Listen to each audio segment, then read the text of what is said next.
Hey and welcome. Sorry if this week Wednesday hits YouTube a little later than the usual week Wednesdays, or should I say Yu-Gi-Oh! Vrains reviews do. Because I usually I wake up, watch the episode, and then I quickly get out the video, just as quickly as possible onto YouTube.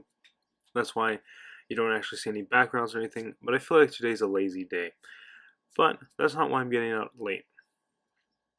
The reason is because when I woke up, I watched the episode, and then I let about 2 hours pass.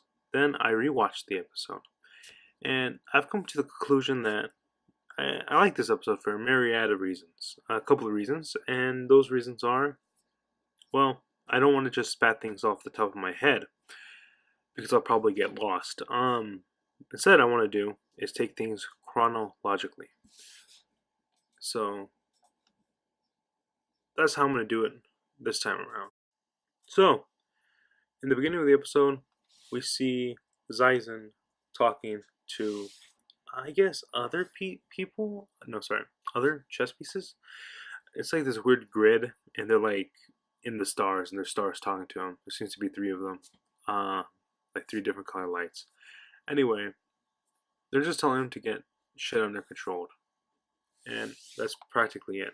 I do like how his assistant, I forgot his assistant's name, but it says they're the kings, and she's like, "Isn't Queen the top executive?" I can't even speak. Executive, and then plural, and it says they are the major company stockholders, which makes sense. I think I don't know. So I guess different positions have different pieces. I guess. Anyway, the next part here is what I want to talk about is when Taku Homura wants to tell Isaku about something. All I could feel is people being like, "Oh shit, he's gonna say he loves him." I feel like some shipping going on. You know what I mean? Is how people could interpret that.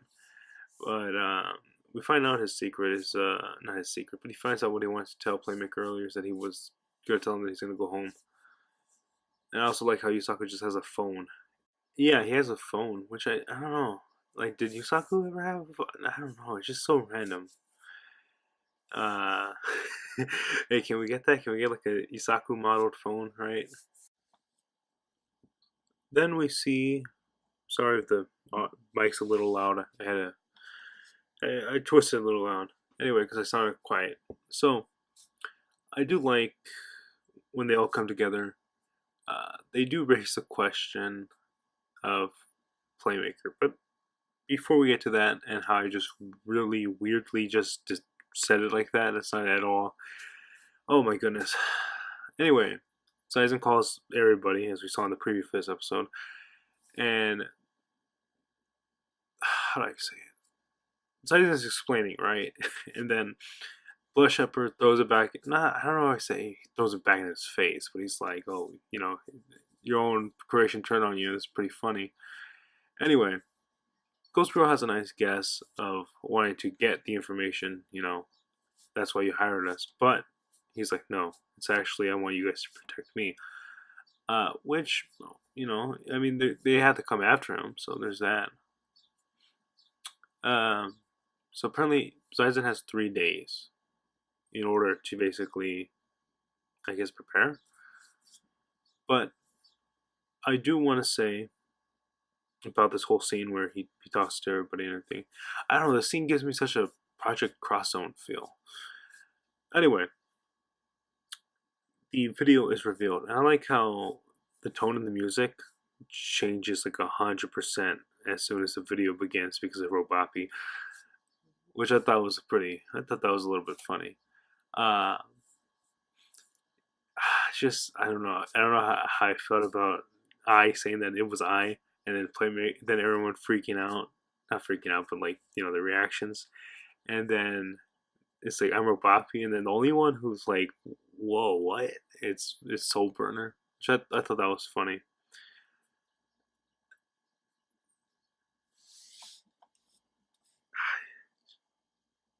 Just this music, it's like sort of like cowboy music, like a comedy scene. Like, I don't even know. So we get to this part. The part is Isaku and Homura talking on the river, side of the river, with the sunset gleaming down on them. And Soulburner tells Playmaker or Isaku that he was going to go home, but now he's going to stay. He wants to meet Ai again. And the music change here is pretty good. Because now it's very serious. The angle, you're going to hear a little click clack here, you know. But as soon as it goes to Yusaku, this like Halo 3 ODST piano sad music starts playing. You know, some whales are going to come out. And then Yusaku says that I was smiling. He was having fun. He hurt people as if it was a game. And this kind of, what is it? What is the word? My goodness. It's kind of like a, well, you know, you gotta put it in perspective here. Yusaku was hurt, you know, to see someone he liked, loves, his friend, his ally, to hurt people with a smile on the face. It has to be it has to be very conflicting for Yusaku. But he says he wants to trust Ai though, which just I don't know how it's all gonna go down. Like, you know, I really want to see next week's episode. So let my internet break for a second here. Okay. Yeah, okay, now I remember. Alright. So this is where Saizen gets that anti-Ignis AI from Revolver, which I thought was pretty funny that Revolver would make an AI. But he does say he made it so it has a program in it where basically if it gets any thoughts of trying to basically go against humans, it just gets erased. Not the AI, but the thoughts itself. There's nothing much to say. Besides, I was a bit surprised. It actually looks like this character is not Robapi, as I forgot who it was on the stream of Yu-Gi-Oh! Everything. Or was it Dylan himself? I don't remember. Someone was saying that this is going to be Robapi. But this ain't Robapi. Oh yeah, her name is Pandora. And that's about it. She's kind of cute. Like, I don't know. I mean, there's that. I guess there's nothing more I could say. It's just a little robot dude, robot girl, I guess. Oh shit, I forgot. Pandora also had 3 sisters. You could say Pandora can split herself into. Anyway, that's just me referencing the song Crimson Cloud. Yeah, Cloud. Oh shit, I thought I said Crimson Cloud. That's me referencing the song Crimson Cloud from Devil May Cry 5. Anyway, I don't know. Okay, so the next scene after that scene is Yusaku here in the water with the nice moonlight. He's reminiscing about old times with a good friend. And there's just some shots where he looks like a male, and then other shots he just looks like a female. And I don't know why, but like I don't know. Like, I can't explain it. It's very weird. I don't know if anybody else got that. Like he would look up, and then it was like he kind of looks like Aoi a bit. But that's about it with that. Then we get shown a little scene of everyone's favorite girl, Aoi. Oh shit! I can't even say her fucking name. Got it. Ioi. How? Yeah, Ioi. I think it's Ioi. I'm gonna say that because Aoi sounds a bit stupid. Maybe I'm just a stupid one here. Either way, she's just like she's watching Playmaker duel Bowman, but like this like very ominous, creepy music's playing. Not, I don't know if I should say creepy, but it's like a I don't know, like you gotta remember this. Then after that, because it's like 2 seconds, it's very quick. Then well, it's not 2 seconds, but it's like, you know, 5 seconds. But it's like it's quick. That's the point here. Anyway, she's basically asked Playmaker's soulmate, you know, obviously, to find Playmaker.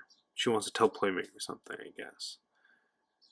And then we cut to Zyzen wanting to burn the place where he lives to his memory, which is that's pretty dark. I didn't notice this until the scene later on, but she,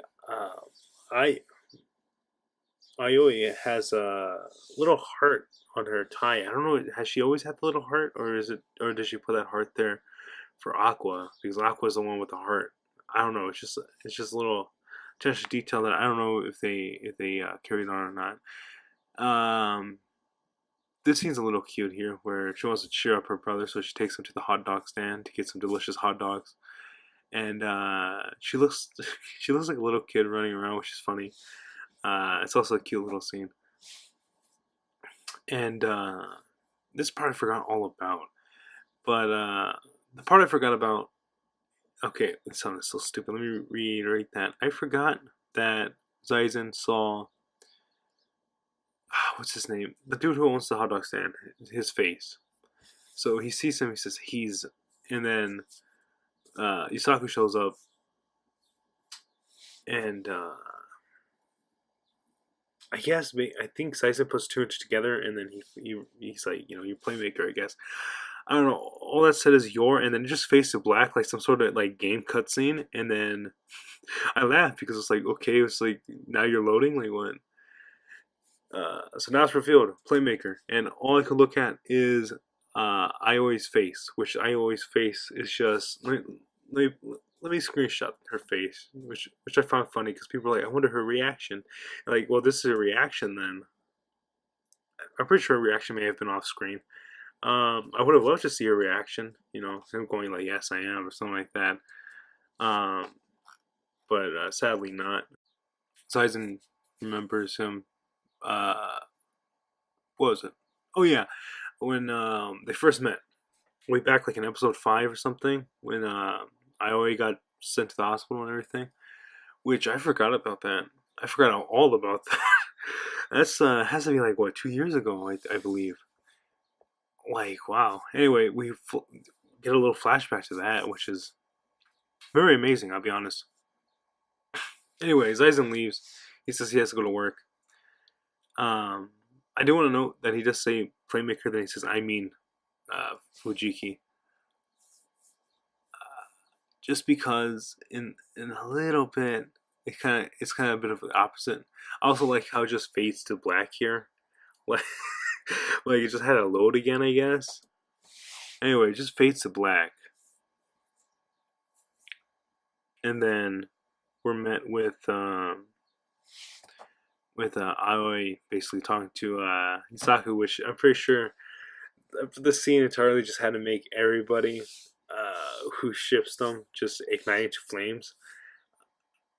I don't know. I don't ship them because usually I don't really ship anybody unless there's something there, or should I say unless I see something there. So Playmaker, or should I just call him Yusaku? I don't know. It's both the same person. I don't think it really matters. She wanted to talk to Playmaker for one reason, and that was basically to tell him not to pursue it because it's pretty hard and, you know, it's pretty conflicted. And he's conflicted already. But why did it have to fade to black, and why did they have to sit on the bench for that? They were already standing up in the last scene. What happened in between? Was it just very awkward? But either way, they're now on the bench because, like, whatever. So they talk about Aqua's last words, I guess you could say.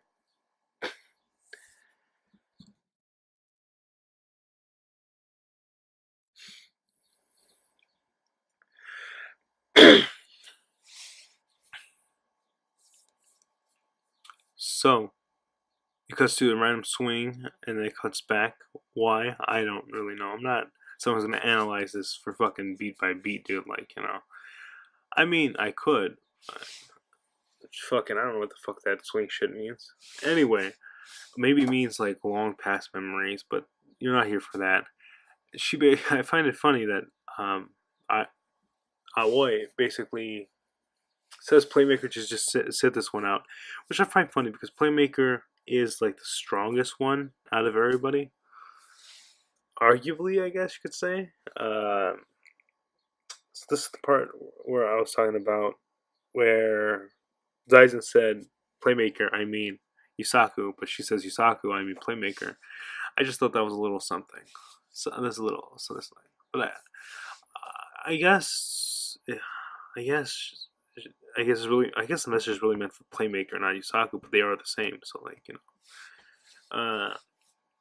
so actually I want to meet you because there's something I want else to tell you. Which when I read that, I was like, oh shit, people are gonna freak out. But then she took this breathe in and out, which isn't just the voice actress. It's actually shown in animation as well. So it wasn't just some little line.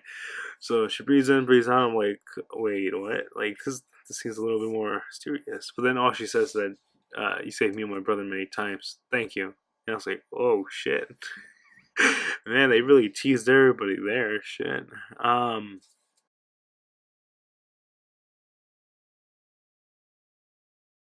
And this music that's playing too. Actually, this music reminds me of music from Yu-Gi-Oh! DM.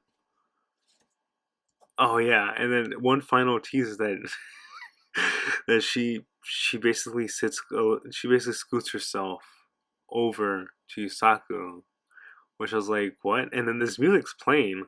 Um, Actually, I wonder what Ossis would be. I kind of want to hear this Oss by itself. But you hear this music playing. It's good. I guess it has romantic feel to it. And I swear, when I first saw that she reached out her hand, I thought she was putting her hand over Yusaku, like to hug him. And I was like, "What?" And then I realized, oh, it's just your hand.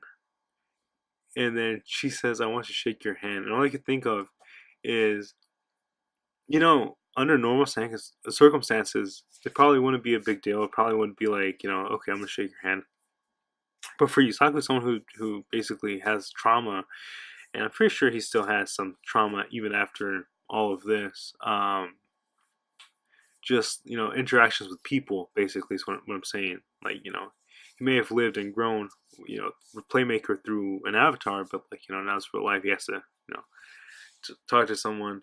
I feel like I kind of cringed a bit.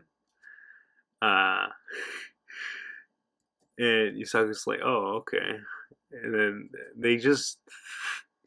I was laughing at this part because someone's autistic thing. He was very autistic that she had to scoot herself. But they don't shake hands, they just hold hands. And they awkwardly let go. But she has a smile on her face, so I guess it's alright.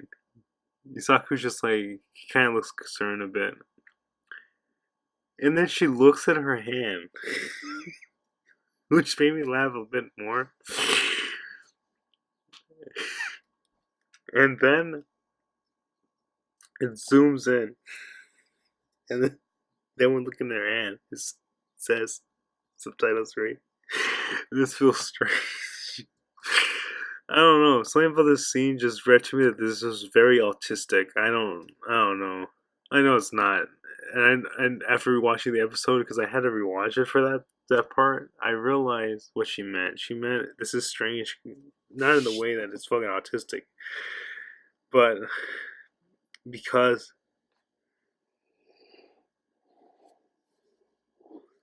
they never met.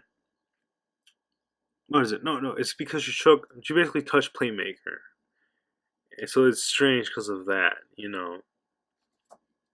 Because usually the setting would be virtual.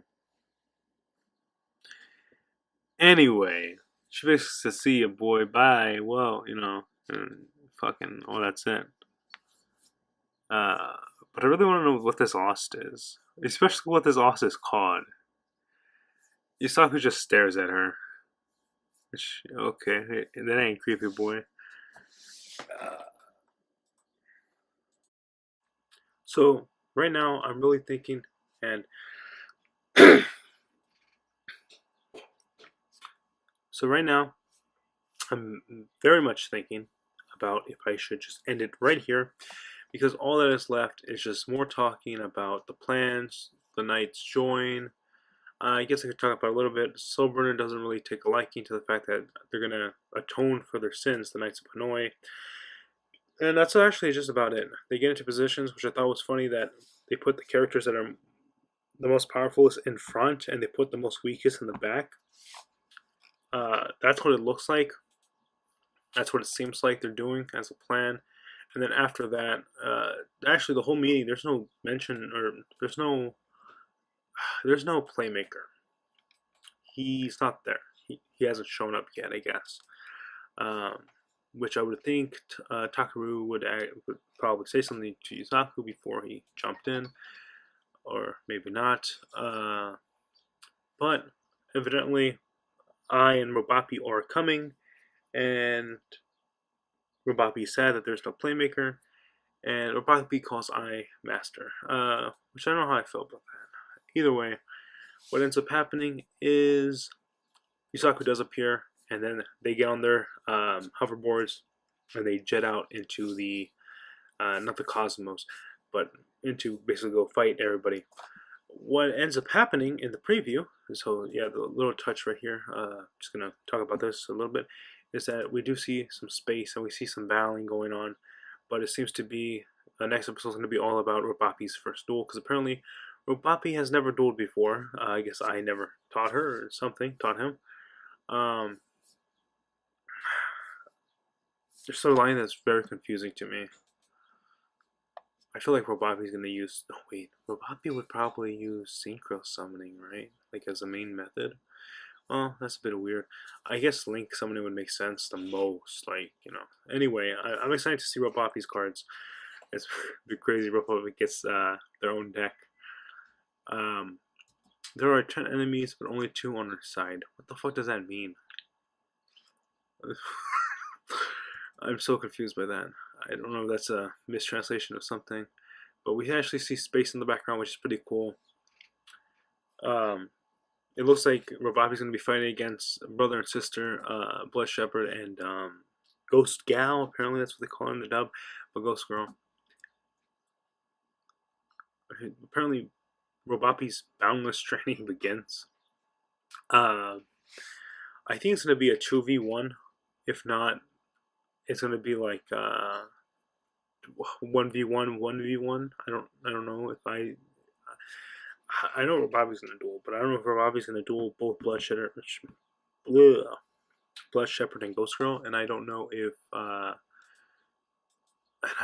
I's gonna help Robapi. I don't know what's gonna happen. All I know is Robapi's gonna duel, and that's about it. I said that very disjointed and very, very weird. I'm sorry about that. Anyway, that's it. That's all I had to say about everything. I will say this: comment, like, and subscribe, please. If you comment, this video can get some traction. If you like, this video can get some traction as well. If you stuck it out this far, type in the comments into the Vrains. And thank you for watching. Thank you for hearing me ramble on. Thank you for sticking around for all these click clicks you keep hearing my mice make. So thank you. And I'm very curious to know what the other 2 channels that I'm subscribed to are going to say about this Yu-Gi-Oh! And everything and TCG anime.